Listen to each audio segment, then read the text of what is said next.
نؤمن به ونتوكل عليه ونعوذ بالله من شرور أنفسنا ومن سيئات أعمالنا من يهده الله فلا مضل له ومن يضلل فلا هادي له ونشهد أن لا إله إلا الله وحده لا شريك له ونشهد أن سيدنا محمدا عبده ورسوله. Chers habitués de la maison d'Allah subhanahu wa ta'ala,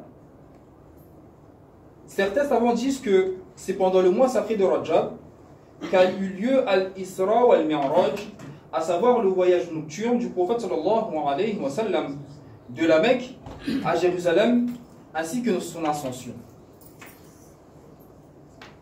Cependant, avant le voyage nocturne, 10 années très difficiles étaient passées durant lesquelles le prophète sallallahu alayhi wa sallam et ses compagnons radhiyallahu anhum, hommes et femmes, devaient faire face à des épreuves de toutes sortes.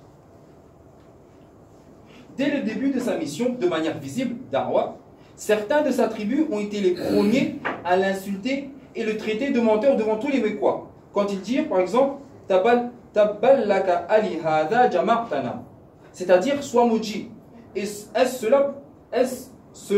Est-ce pour cela que tu nous as réunis? Puis les Mécois répandirent les pires accusations et les pires rumeurs sur lui. Une fois, ils prétendaient que c'était un magicien.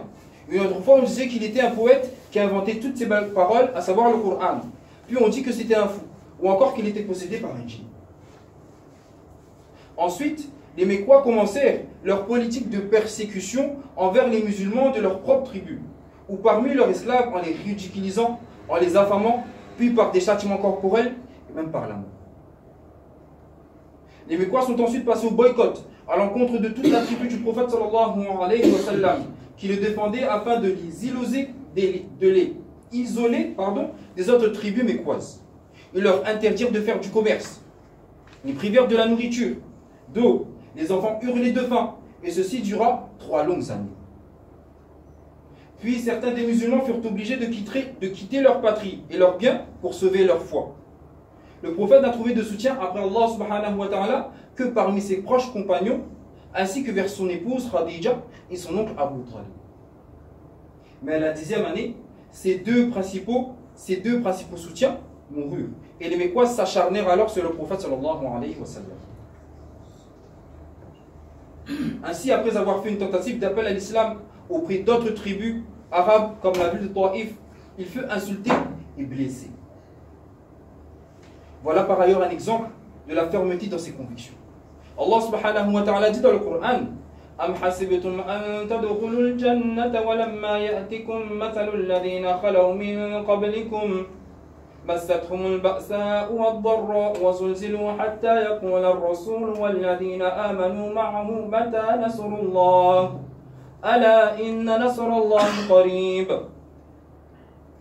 Traduction en ce sens que pensez-vous entrer au paradis alors que vous n'avez pas encore subi des épreuves semblables à celles que subirent ceux qui vécurent avant vous? Misère et maladie les avaient touchés. Et ils furent secoués jusqu'à ce que le messager, sallallahu alayhi wa sallam, et avec lui ceux qui avaient cru, disaient: quand viendra le secours d'Allah? Quoi? Le secours d'Allah est sûrement proche. Et ainsi le secours d'Allah arriva. Dans ces dures conditions, Allah subhanahu wa ta'ala combla tout d'abord le prophète sallallahu alayhi wa sallam du voyage nocturne. Et Allah subhanahu wa ta'ala dit dans le Coran: سبحان الذي أسرى بعبده ليلا من المسجد الحرام إلى المسجد الأقصى الذي باركنا حوله لنريه من آياتنا إنه هو السميع البصير. Gloire et pureté à celui qui de nuit fit voyager son serviteur Mohammed de la mosquée Al-Haram à la mosquée Al-Aqsa, dont nous avons béni l'alentour afin de lui faire voir certaines de nos merveilles. C'est lui vraiment qui est l'audient, le clairvoyant. Arrivé à Jérusalem, il trouva tous les prophètes de Adam jusqu'à Isa alayhi salam. Puis l'ange Jibril alayhi salam demanda au prophète Muhammad sallallahu alayhi wa sallam d'être l'imam des prophètes durant la prière. Ce miracle en vérité a une très grande symbolique, car cela illustre le transfert du message d'Allah, la mission de l'appel du Tawhid, que se sont transmis tous les prophètes jusqu'au prophète Muhammad sallallahu alayhi wa sallam, ainsi que sa communauté, qui devient après Bani Israël, la nouvelle communauté. En vérité, les musulmans, après Bani Israël, deviennent la nouvelle communauté responsable du message final. Et ce, jusqu'au jour de la résurrection. Et Allah parle de ce transfert entre les communautés lorsqu'il dit وَآتَيْنَا مُوسَى الْكِتَابَ وَجَعَلْنَاهُ هُدًى لِبَنِي إِسْرَائِيلَ أَلَّا تَتَّخِذُوا مِن دُونِي وَكِيلًا ذُرِّيَّةَ مَنْ حَمَلْنَا مَعَ نُوحٍ إِنَّهُ كَانَ عَبْدًا شَكُورًا. Et nous avions donné à Moussa le livre dont nous avions fait un guide pour les Bani Israël. Ne prenez pas de protecteur en dehors de moi.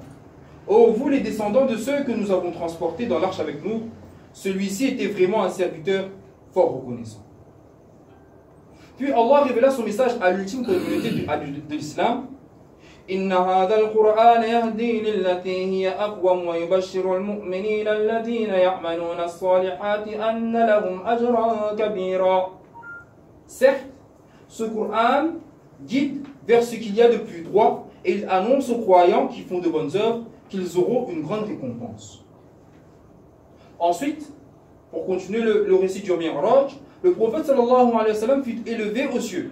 Il rencontra ses frères, prophètes.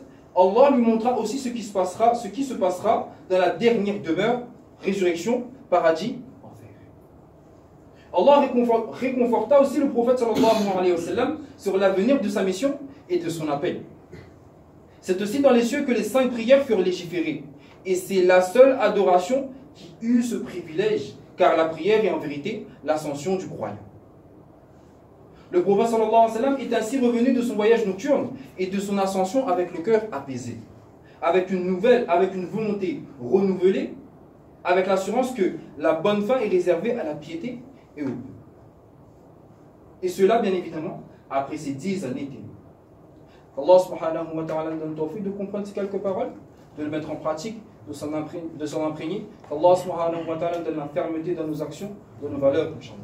سبحان الله وبحمده سبحانك اللهم وبحمدك نشهد أن لا إله إلا أنت ونستغفرك ونتوب إليك اللهم يا رحمن يا رحيم يا حي يا قيوم برحمتك نستغيث اللهم لك الحمد كله ولك الشكر كله اللهم اهدنا الصراط المستقيم صراط الذين أنعمت عليهم من النبيين والصديقين والشهداء والصالحين وحسن أولئك رفيقا اللهم اغفر لي وللمؤمنين والمؤمنات والمسلمين والمسلمات الأحياء منهم والأموات برحمتك يا أرحم الراحمين إن الله وملائكته يصلون على النبي يا أيها الذين آمنوا صلوا عليه وسلموا تسليما اللهم صل على سيدنا محمد وعلى آل سيدنا محمد وبارك وسلم رضينا بالله ربا وبالإسلام دينا وبمحمد صلى الله عليه وسلم نبيا ورسولا فسبحان ربك رب العزة عما يصفون وسلام على المرسلين والحمد لله رب العالمين أقيموا الصلاة. الله أكبر الله أكبر أشهد أن لا إله إلا